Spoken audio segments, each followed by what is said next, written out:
J'ai décidé de devenir écrivain quand j'avais 8 ans et c'est la plus vieille promesse que je me suis faite dans ma vie et que j'ai tenue. C'est la question que pose Rainer Maria Rilke dans les Lettres à un jeune poète. Il dit « Si vous pouvez vivre sans écrire, alors n'écrivez pas ». Et moi j'ai pu constater que je ne pouvais pas vivre sans écrire.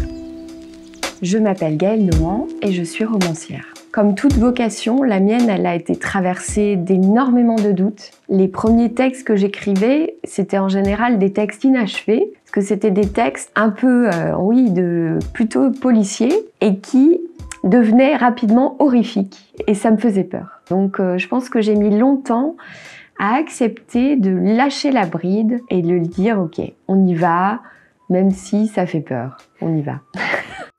En fait, moi, je m'intéresse beaucoup à la question de la liberté. Quelle part de liberté on peut arracher à la vie alors que tant de choses nous sont imposées. Et donc, ça m'amène depuis longtemps à questionner les événements tragiques qui traversent nos vies. C'est un questionnement depuis que j'ai 12 ans, puisqu'à 12 ans, j'ai découvert la Deuxième Guerre mondiale, la Shoah, et évidemment je me suis demandé depuis très longtemps pourquoi tout à coup ce vernis de la civilisation s'effrite. Qu'est-ce qu'on peut construire ensemble pour survivre à l'inhumain? Pour moi, toute fiction doit s'appuyer aussi sur le réel, et le réel, c'est vraiment la réalité historique de l'époque dans laquelle je me situe, qu'elle soit contemporaine ou passée. Et donc je vais faire un énorme travail de documentation pour que ma fiction soit en quelque sorte accrochée à ce réel à chaque pas. Pour mon dernier roman, j'ai lu 200 livres d'historiens et de témoins. J'ai beau travailler beaucoup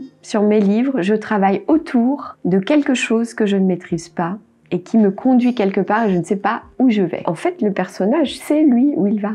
Donc je le suis. Et on va à un endroit et je me dis, mais finalement, tout colle à la fin. C'est pas exactement ce que j'avais forcément prévu au début, mais c'est mieux. Alors, au point de départ de mon livre, il y a mon héroïne qui s'appelle Irène. Irène, elle a été au départ inspirée par une dame qui vient de prendre sa retraite, qui s'appelle Nathalie Letiers-Liebig, et qui, pendant 40 ans, a travaillé au service des victimes du nazisme. Et depuis 2016, elle dirigeait la mission de restitution de tout petits objets modestes et quotidiens qui ont été retrouvés après la guerre dans certains camps de concentration, les restituer aux descendants de leurs propriétaires déportés. C'est aussi pour ça que j'ai appelé ce livre le bureau d'éclaircissement des destins. L'éclaircissement des destins, c'est la mission de ces enquêteurs, ça s'appelle vraiment comme ça.